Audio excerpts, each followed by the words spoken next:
point is a win, like, should it be viewed basically as a loss? Because, or is a certain win actually worse than a loss? And I know, like, the polls and nothing gets, the way the perception, like, they won't drop in the polls, I don't think, based on their performance today. But to me, like, their performance today was more pathetic, more embarrassing. Like, if they would have played Iowa State and lost by a field goal today, they would drop. But that wouldn't be nearly as embarrassing as what they did today. I mean, down 10 at half and needing a couple just weird, fluky fourth down conversions to beat Kansas. That is pathetic. That is beyond terrible. And Kansas is genuinely off. I mean, just horrifically bad. They are one of the worst teams in the country. They have one narrow win this season against a very mediocre middle-of-the-pack FCS team that they squeaked by. Yep. They didn't beat North Dakota State. They didn't beat Eastern Washington. They beat South Dakota by a field goal, I think it was. Mm-hmm. And they've gotten absolutely massacred in every other game.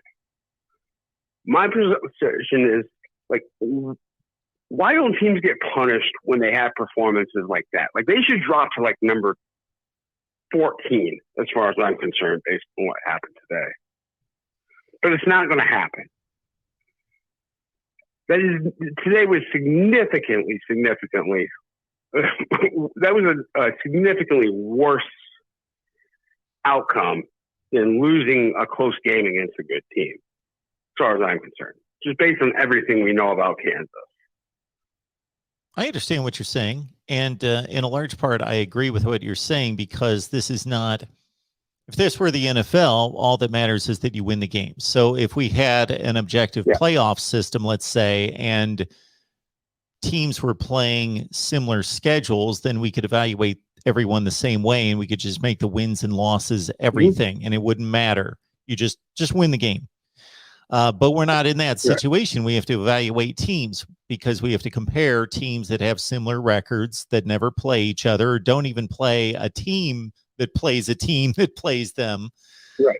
So we've got to make that evaluation. Exactly. So it's a great point that you make, because to your point, Oklahoma just went out and they were down 10-0 at the half. They were down 10 points late in the third quarter. They were only up with 3 minutes left to play and got a questionable call on a fourth down with a 5-point lead, or they would have turned the ball over to Kansas with 3 minutes left, up by 5. And Kansas has proven, well, for years they've proven, but I only focus on the current season. They've proven to be they've basically proven to be the worst Power 5 team and one of the worst probably 10 teams in the country out of 130 teams. Kansas, Vandy, Arizona, basically, that's about the list, right? So to your point, you are entirely right. If Oklahoma would have played Iowa State, who's probably one of the 15 to 25 best teams in the country, something in that range, and they had lost that game by a field goal, played better, lost the game by a field goal, they would be dropped in the rankings. For this performance, nobody's going to really give it much thought. They're just going to move on.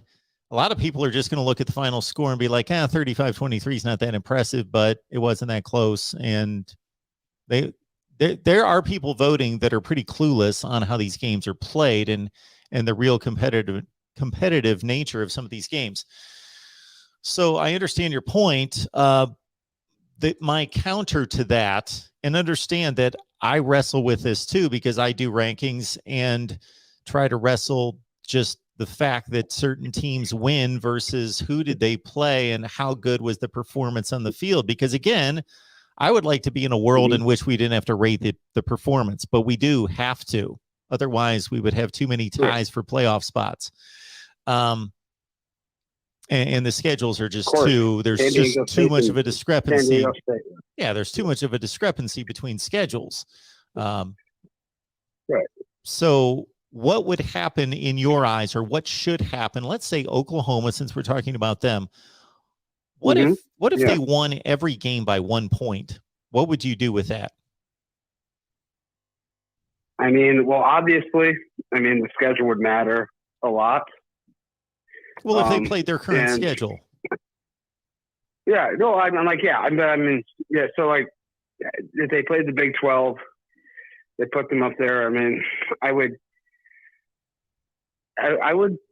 probably.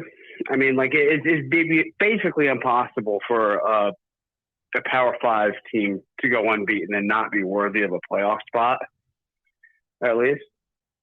But week to week, I mean, it's going to things would matter differently. Like if you beat Kansas by 1 point, that's horrifying. That's pathetic. If you beat Texas or Iowa State by a point, like that's not phenomenal. But I mean, if you lose, if you did something, yeah, you beat.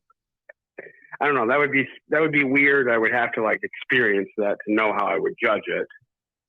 I mean, it kind of reminds me of that first year of the playoff, the year after Florida State won the national championship. You remember this? They had what I consider to be the least impressive undefeated regular season I've ever seen in my life. Yes. I mean, like they just squeaked and choked and coughed by like very, very by a very mediocre marginal schedule. Yeah. And then they went to the playoffs and they got absolutely jackhammered by Oregon. Yeah. Well, and like, yes and no. At some point, I'm saying, well, yeah. I mean, they kind of in the final result, they did. Yes, they lost by 39 points. You're right. I'm just. To me, there are differences between getting just waylaid 28-0 in the first quarter and the game was never a game versus in that game, it was 18-13 midway through the third quarter. So it was a competitive game for about 2.5 quarters. Then they got whipped. So anyway, bottom line, you're right. They got whipped by Oregon. But you could have never imagined that game going the other way, where it was like if you look at those two teams, you could never imagine Florida State just all of a sudden steamrolling Oregon. Like you could kind of tell Oregon was just a superior team. Yeah, and Oregon had that kind of firepower. I got your point. But I mean, like what I'm saying is, I didn't think Florida State was one of the 4 best teams that year, but it's just kind of hard to argue with a team that does just keep winning, but. If you're just isolating individual results, I mean, if Florida State, I can't remember like who was really, really bad in the ACC that year, but let's just say it was like Duke or somebody like that. If they played, and I don't think there's almost no teams I can remember that are really as bad as Kansas is right now in the Power 5. I mean, but. If you had that kind of performance, I think you should be punished, and teams never are. I mean, it's never. And I mean, you can Oklahoma as sort of an eyeball test. You can kind of compare them to like Cincinnati. Cincinnati didn't have a great day today either, and their final score was actually closer. Against a not very good Navy team, but a Navy team I think is a lot better than Kansas, to be honest. And I mean, the final score there was like 27-20, but it was not really that close of a game. And yes and no, it wasn't that close of a game. You're right. Cincinnati controlled the game, but Navy put a couple scores on the board, got within a touchdown, had an onside kick, recovered it. They had the ball at midfield with 45 seconds left in the game to try to tie the game. So you're right. In terms of game control, Cincinnati should have had it in hand, but they didn't. So Navy, in a sense, played them closer than Kansas did Oklahoma. Once Oklahoma flew by Kansas, the game was over with a few minutes left. But I get your point. Yeah, in different perspectives, the games were closer or not closer. Yeah. Okay. Yeah. So, but. I mean, I don't want to belabor those 2 points because Jordan mentioned a couple things, but I don't, and this is, I think, part of your frustration with the AP rankings and all of this stuff is that they just look at the black and white text. Yes. And I'm sure many of them just don't look at the games or really don't evaluate the context around the situation. It's just, okay, a kind of bad team. Like, Kansas is not a kind of bad team. They lost by 52 a couple weeks ago to Iowa State. And I think they lost by like close to 50 last week against a really bad Texas Tech team. Or a not very good Texas Tech team, I should say. So, I mean, they have gotten murdered in every game other than one game against a really, really low-level competition. So, well, to your point, it sounds like you're familiar with my rankings. I do my best to rank these teams based on their performance on the field. So after 1 week, and Oklahoma had only beaten Tulane 40-35, a game in which came down to a 4th down play at midfield. It was, a half a yard away from Tulane converting and keeping a drive alive to try to win the game.